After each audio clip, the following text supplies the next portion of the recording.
Imagine une chanson tellement dangereuse qu'elle a été interdite à la radio, condamnée par le Vatican et interdite par de nombreux gouvernements. Certaines chansons ont même envoyé leur auteur en prison. D'autres ont déclenché des scandales nationaux. Et pourtant, plus on essayait de les faire taire, plus elles devenaient célèbres. Aujourd'hui, je vais vous parler de chansons qu'on a voulu interdire. Et surtout, pourquoi la musique peut faire peur aux plus puissants.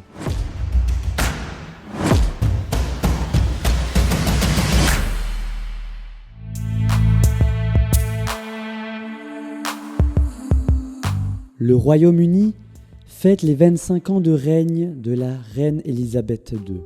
Le pays est en pleine célébration. Et soudain, le groupe punk Sex Pistols sort leur titre God Save the Queen. Mais attention, ce n'est pas un hommage à la reine. La chanson accuse la monarchie d'être dans un régime fasciste et affirme qu'il n'y a aucun futur pour l'Angleterre. Bien sûr, ça génère tout de suite un scandale immédiat. La BBC interdit cette chanson sur toutes les radios. Les magasins refusent même de vendre leurs disques. Et pourtant, la chanson devient un phénomène. Elle arrive numéro 2 des charts britanniques et certains pensent même que le classement a été manipulé de telle sorte à ce qu'ils n'arrivent pas numéro 1. En effet, la censure a provoqué l'effet inverse. Elle venait de transformer une chanson punk en hymne générationnel.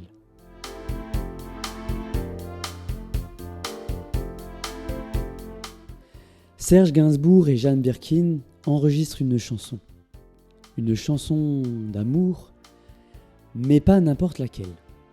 La chanson contient des soupirs très explicites qui donnent l'impression d'assister à une scène intime. Bien sûr, le scandale est immédiat et le Vatican condamne cette chanson. Elle est interdite dans plusieurs pays, comme l'Italie, l'Espagne, la Suède et même en France.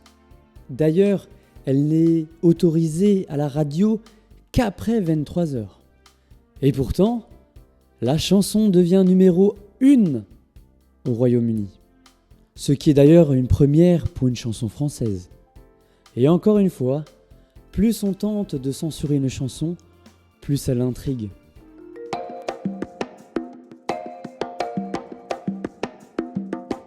Nous sommes maintenant au Nigeria, dans les années 1970.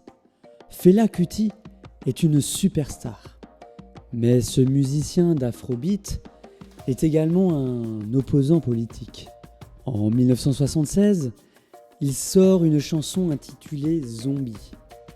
La chanson se moque de l'armée nigériane, qu'il décrit comme des soldats qui obéissent comme des zombies. Bien sûr, l'armée ne va pas apprécier. Un an plus tard, les soldats commencent à attaquer sa communauté, appelée Kalakuta République.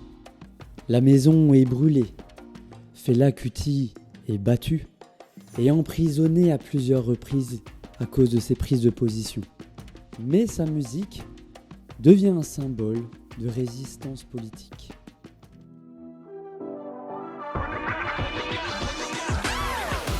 Une chanson pop envahit les radios. Relax. Ce n'est pas bien sûr celle de Mika, mais celle de Frankie's Goes to Hollywood. Mais un matin, un animateur de la BBC commence à écouter attentivement les paroles. Et soudain, il arrête la musique en plein direct. Selon lui, les paroles sont trop sexuelles et obscènes. La BBC décide alors de bannir cette chanson de ses radios et même de certaines émissions télé. Le résultat, l'effet est immédiat. La polémique rend la chanson encore plus célèbre. Elle devient numéro 1 des ventes au Royaume-Uni et ce pendant plusieurs semaines. Comme quoi, interdire une chanson peut parfois être la meilleure des publicités.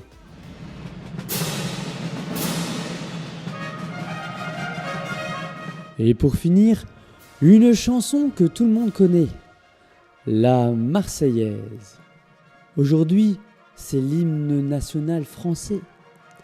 Mais à une certaine époque, elle a été interdite.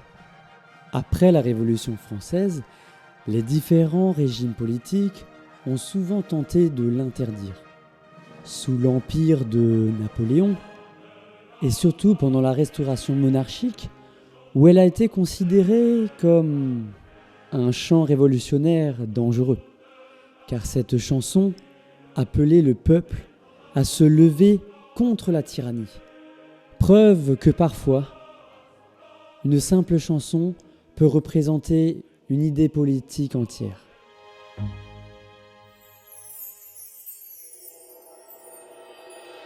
Ces histoires nous montrent une chose fascinante. La musique peut être censurée, elle peut être interdite, mais elle ne disparaît jamais vraiment.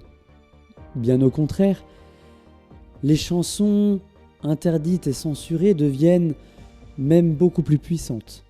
Parce que lorsqu'un pouvoir essaye de faire taire une chanson, il prouve surtout qu'elle dérange. Alors maintenant, j'ai une question pour vous. Selon vous, quelle chanson d'aujourd'hui peut être censurée dans le futur ? Dis-le-moi en commentaire. Et n'oublie pas de t'abonner à la chaîne de la Mélodie des Écrins et de lâcher un petit pouce vers le haut pour me soutenir. Parce que certaines mélodies cachent parfois des histoires vraiment incroyables.